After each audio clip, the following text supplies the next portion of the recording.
নমস্কার বন্ধুরা, অনুরাগের ছোঁয়ার আজকের পর্বের রিভিউ নিয়ে আমি পৌঁছে গেছি তোমাদের সামনে। বাংলা সিরিয়াল সমাচারে তোমাদের সবাইকে স্বাগত জানিয়ে আজকের পর্বের রিভিউ আমি শুরু করছি। শুরুতেই যেটা আমরা দেখতে পাচ্ছি যে সবাই মিলে তো সোনাকে জিজ্ঞাসা করছে যে বলো সোনা, সত্যি কথাটা বলো। মানে বাবা মাও বলছে বল সোনা বল, সত্যিটা বল। দীপা বলছে তুই ওকেই দেখেছিলিস না, কুমারকেই দেখেছিলিস না, বল সত্যিটা বল। সোনা বলছে তুমি চুপ করো মা। রূপা অবাক হয়ে যায় সোনার কথায়, বলছে যে আমি এই গুরুদেবকেই দেখেছি, মানে সেই নকল গুরুদেবকে দেখিয়ে বলছে আমি এই গুরুদেবকেই দেখেছি, ইনি থাকতেন ওপরে। সবাই তো শুনে অবাক। সূর্য আর দীপা চুপ করে থাকে। রুডির মা বলছে দেখলেন তো, আমি তো আর এই মেয়েটিকে শিখিয়ে দিইনি বলুন। ওদিকে কুমার বলছে দেখেছো তো দীপা, তুমি যদি চলো ডালে ডালে তো আমি চলি পাতায় পাতায়। তুমি আর যাই করো কিছুতে এটা প্রমাণ করতে পারবে না যে কুমার বেঁচে আছে। সোনা মনে মনে ভাবছে যে রুডি তো তাকে বলেছিল যে একা কী করে মানুষ করবে বাচ্চাটাকে, সবাই তোমাকে ছুঁড়ে ফেলে দেবে, ও সেই কারণেই এই কথাগুলো বলেছে। এরপরে এই নকল গুরুদেব বলছে আমি আর এই বাড়িতে থাকবো না, এই বাড়ি ছেড়ে চলে যাব।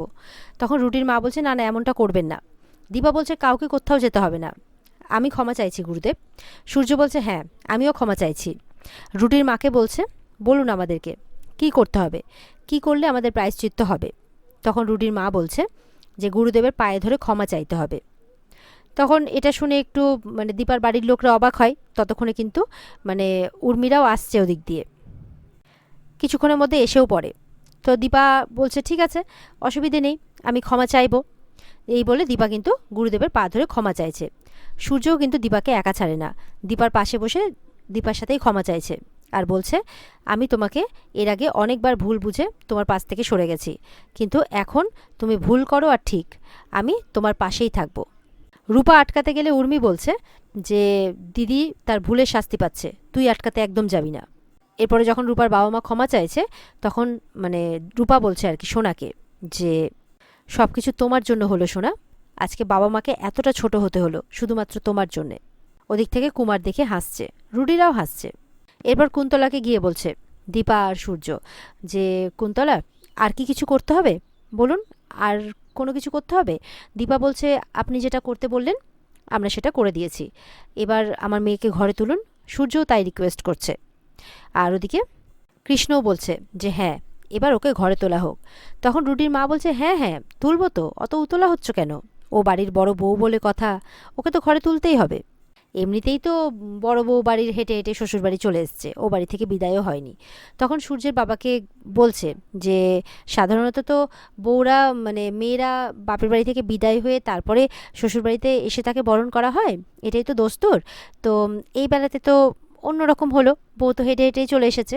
আর আমি এবার কি করব বলুন, মানে আপনার বিচারে কি বলে, আমি কি তাহলে মেয়ের মা বাবাকে বিদায় দিয়ে তারপর মেয়েকে ঘরে তুলবো না, মানে আপনার বিচারে কি বলে। কৃষ্ণ বলছে কাউকে কোথাও যেতে হবে না, ওরা চাইলে এখানে থাকতে পারে। রুডির মা বলছে ঠিক আছে। তখন সূর্যের বাবা বলছে না উনি ঠিকই বলছেন, আমরা এখন বাড়ি যাব, চলো সূর্য। এই বলে সবাই মিলে কিন্তু বেরিয়ে পড়ে, আর দীপা সূর্যরাও বেরিয়ে পড়ে। ওদিকে রূপা মনে মনে বলছে আজকে মা বাবার যা অপমান হয়েছে তার বদলা আমি অবশ্যই নেব, সব কিছুর হিসেব আমি তোমার কাছ থেকে বুঝে নেব, কুন্তলাকে বলছে। আর ওদিকে দেখা যাচ্ছে যে সবাই মিলে বাড়ি যাবে বলে গাড়ির সামনে দাঁড়িয়ে আছে। উর্মি কিন্তু তার দিদিকে উল্টোপাল্টা কথা শুনেই যাচ্ছে যে তুই কি হ্যাঁ কি করতে চাইছিলিস তুই বলতো, তার মধ্যে তুই জয়কেও নিয়ে এসছিস, আর ও তো হচ্ছে একটা ইমোশনাল ফুল। জয় বলছে ছাড়ো না, এসব আমাদের বাড়ির ব্যাপার। বলে না এসব বাড়ির ব্যাপার নয়, এটা ওর আর ওর মেয়েদের ব্যাপার। সূর্যের বাবা বলছে তুমি এরকম রাস্তার মধ্যে ঝামেলা করছো কেন। বলছে ঝামেলা আমি করছি না, ঝামেলা তো করছে দিদি, কোথায় এনে নামিয়েছে নিজেকে। বলছে তুই এত কুন্তলাকে সন্দেহ করিস কেন বলতো, কখনো ছদ্মবেশে চলে যাচ্ছিস, কখনো মানে অন্যরকম সেজে চলে যাচ্ছিস, বা কখনো চোর হয়ে যাচ্ছিস বাড়িতে গিয়ে, কখনো না বলে বাড়ির মধ্যে ঢুকে পড়ছিস, সেসব কি করছিস। দীপা কিন্তু চুপ করে আছে, দীপা শুধু অন্য কিছু ভেবে যাচ্ছে। উর্মি বলছে লাজ লজ্জাবোধ সব কিছু ভুলে গেছিস, মানে ভুলে যাচ্ছিস তুই নাকি। ওদিকে দেখা যাচ্ছে রূপাকে বরণ করার জন্য কুন্তলা মানে বরণ ডালা নিয়ে এসেছে, সঙ্গে বাড়ির কাজের লোক আছে, আর সঙ্গে সোনা আছে হাতে শঙ্খ নিয়ে। রুডির বাবার তো খুব মজা, খুব হাসছে, আর রুডি কেমন করে তাকাচ্ছে তার বাবার দিকে। এদিকে রুডির মা বলছে কি আমি কি একা মানে উলু দিয়ে যাব, তোমরাও দাও, কেমন ন্যাড়া ন্যাড়া শোনাচ্ছে না। এই বলে উলু দিয়ে কিন্তু বরণ করছে মানে রূপাকে আর তার বরকে কৃষ্ণকে। ওদিকে তো সূর্যের বাবা বলছে অনেক হয়েছে, চলো এবার গাড়িতে ওঠো, সবাই মিলে বাড়ি যেতে হবে। তখন দীপা বলছে আপনারা যান, আমি একটু পরে যাচ্ছি, আমি একটু এখানেই থাকবো। বলে কি আবার এখানেই থাকবে? না না চলো। সূর্য বলছে আচ্ছা থাক না, ওর হয়তো একা থাকতে ইচ্ছা করছে, ও থাক, আমি পরে ওকে নিয়ে যাচ্ছি, তোমরা যাও। জয় তুই একটু ড্রাইভ করে নিয়ে যা। জয় বলছে ঠিক আছে। সূর্য বলছে কিছু সন্দেহ করছো তুমি তাই না, বলো, আমি তোমার পাশে আছি। বলছে আমার মন কু গাইছে ডাক্তারবাবু, আমি অশনি সংকেত পাচ্ছি। এদিকে দেখা যাচ্ছে কুন্তলা যে বরণডালাটা নিয়ে আছে তার হাতে তো প্রদীপও আছে সেখানে। এবার কি করে, হাঁচির বাহানায় প্রদীপটা কিন্তু রূপার গায়ের মধ্যে ফেলে দেয়। ফলে রূপার শাড়িতে আগুন লেগে যায়। রূপা কিন্তু ফার্স্টে বুঝতে পারেনি। এবার সোনা আগুনটা লক্ষ্য করে, আগুন আগুন বলে চিৎকার করে ওঠে। তখন কৃষ্ণ সবাই মিলে আগুনটা নেভাচ্ছে আর কি। আর রূপা বলছে কৃষ্ণ আগুন আগুন বাঁচাও। তখন সেখানে কিন্তু দীপা আর সূর্যও চলে আসে। তাদেরকে দেখে রুডির মা কিন্তু অবাক হয়ে যায়। আর দীপা আর সূর্য মিলেও আগুনটা নেভাতে থাকে। এরপরে দীপা বলে শাড়িটা ছিঁড়তে হবে।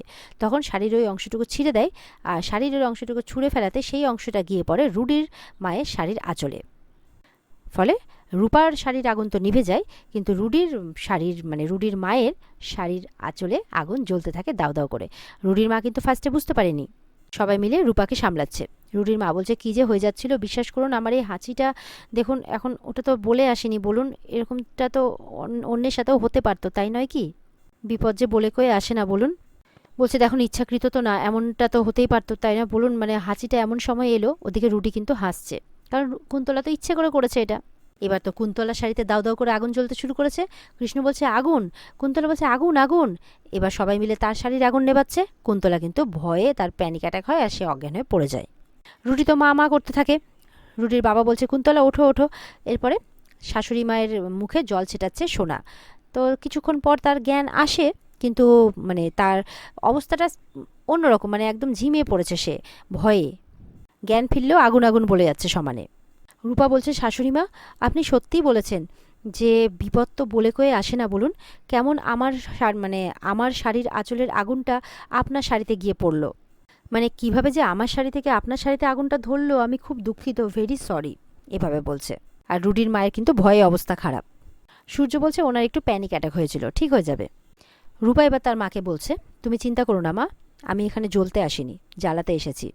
আমি আর তোমার আরেক মেয়ে সোনা আমরা দুজন এখানে ভালো থাকবো, চিন্তা করো না তোমরা। এরপর কিছুক্ষণের মধ্যেই কিন্তু সূর্য আর রূপা আসছি বলে সেখান থেকে বেরিয়ে পড়ে। যাওয়ার সময় দীপা কৃষ্ণকে বলে যায় তোমরা কিন্তু খুব সাবধানে থাকবে, আর আমার মেয়েকে আরও বেশি করে সাবধানে রাখবে কেমন, এই বলে বেরিয়ে যায়। এরপরে দেখা যাচ্ছে রুডির মাকে বিছানায় শোয়ানো হয়েছে, আর মম মম বলে মাথায় হাত বোলাচ্ছে তার প্রিয় ছেলে রুডি। রুডি তো তার মাকে এবার ওঠাচ্ছে আস্তে আস্তে করে। রুডির বাবা বলছে তুমি উঠছো কেন, শুয়ে থাকো। বলে বেশি বেশি কথা বলো না বাবা, মা কেন শুয়ে থাকবে, মা উঠবে। এরপর সোনাকে বলছে তোমার বোন ইচ্ছে করে আমার মায়ের শাড়ির আঁচলে আগুন লাগিয়েছে তাই না? বলছে আমি কি করে জানবো এসব? বলছে তোমার বোনের বেলা তো তুমি চিৎকার করলে, কই আমার মায়ের বেলা তো তুমি চিৎকার করলে না। তখন সোনা বলছে তোমার মা তো ইচ্ছে করেই রূপার শাড়িতে আগুন লাগিয়েছে তাকে পুড়িয়ে মারার জন্যে। বলে বেশ করেছি, একদম আমার মুখের উপরে কথা বলতে আসবে না, কুন্তলা বলছে। রুডির বাবা কিন্তু রুডিকে আটকাচ্ছে, তুই কেন শুধু শুধু ওকে ধমকাচ্ছিস। রুডির বাবা উল্টা তার বাবাকেই ধমকাচ্ছে। তখন কিন্তু সেখানে শাশু মা বলে হাতে গরম দুধ নিয়ে চলে আসে রূপা। বলছে আপনার বাড়িতে এখন দুটো বউ, আপনাকে একদম উঠতে হবে না, আপনি বিছানাতেই শুয়ে থাকুন। আর এই বলে যে এই যে গরম দুধটা আপনি এক্ষুনি খেয়ে ফেলুন। এর ফলে জোর করে খাওয়াতে যাচ্ছে সেই গরম গরম দুধ কিন্তু। এর ফলে রুডির মায়ের মুখে কিন্তু ছ্যাঁকা লেগে যায়, মুখটা কেমন করতে থাকে। তখন বলছে ও হো এতটা গরম ছিল, ইস আমি না একদম বুঝতে পারিনি। ওদিকে সূর্য দীপাকে বলছে বাড়িতে তারা বাড়ি পৌঁছে গেছে। দীপা তো বিছানায় বসে আছে চুপচাপ ভাবছে সেই কথাগুলোই। সূর্য বলছে কি হচ্ছে বলো তো এইসব, আচ্ছা আমরা কি দুই মেয়েকে এই বাড়িতে নিয়ে আসতে পারি না, কেন আমরা ওই বাড়িতে রেখে দেবো? তখন দীপা বলছে আপনি কি চাইলেই পারবেন সেটা? এই তো সবাই আমাকে বলে আমি নাকি অসাধ্য সাধন করতে পারি, পেরেছি কি কিছু করতে বলুন? পারিনি তো, কারণ সোনা তো আমাদের কথাই শুনবে না, সোনা তো অবুঝ, ও তো ওর অবুঝ মন নিয়েই মেতে আছে, ও তো আমাদের কথা বুঝতেও চাইছে না। তবে আপনি চিন্তা করবেন না, ওখানে রূপা আছে, রূপা সবটা সামলে নেবে, আমার পুরো বিশ্বাস আছে। আর এখন আমাদের রূপার উপর ভরসা করা ছাড়া আর কোনো রাস্তা বেঁচে নেই। ওদিকে তো মায়ের মুখ যেহেতু পুড়ে গেছে গরম দুধের ছ্যাঁকালে, তখন রুডি রূপার উপরে চিৎকার করে উঠেছে, এই রূপা। রূপা বলছে বৌদি বলো, কিংবা দিদিও বলতে পারো। জানো তো দিদি বা বৌদি কিন্তু মায়ের সমান হয়, তাই কোনো যদি বেয়াদপি দেখেছি তাহলে এমন শাসন করব না যে তোমার মাও এটা বলতে বাধ্য হবে যে আমি ঠিকই করেছি। রুডি আর রুডির মা কিন্তু সোনা রূপার দিকে তাকিয়ে আছে। এদিকে সোনা মনে মনে বলছে আমি চাইনি যে তুমি আসো, কিন্তু তুমি এসছো বলে আমি আজকে বেঁচে গেলাম, নাহলে এরা আমাকে মারতো ধরে। আমি কি করব, আমি যে এখন মানে বাধা পড়ে গেছি, আমার গর্ভে যে সন্তান, আর তার জন্য আমাকে চুপ করে থাকতেই হবে। এবার রূপা দুধটাকে ঠান্ডা করে দিয়েছে আর শাশুড়ি মাকে বলছে এবার একটু সাবধানে খাবেন, হ্যাঁ, যাতে জোরকা ঝাটকা একটু ধীরে সে লাগে। কুন্তলা মনে মনে ভাবছে, আমার বাবাকে ঘর ছাড়া করলে তো দীপা, রূপাকে পাঠালে যুদ্ধ শুরু হয়ে গেছে, এবারে তো রক্তপাতের পালা, ছাড়বো না, আমি কিছুতেই ছাড়বো না, কুন্তলা ভাবছে মনে মনে। আর রূপা ওদিকে হাসছে। আর এখানে আজকের পর্ব শেষ হয়ে যায়। তো বন্ধুরা, এই ছিল আজকের পর্বের রিভিউ। ভালো লেগে থাকলে কিন্তু পর্বকে লাইক কমেন্ট করে জানাতে ভুলবে না, আর আমাদের সাথে জুড়তে আমাদের চ্যানেলকে সাবস্ক্রাইব করতেও ভুলবে না।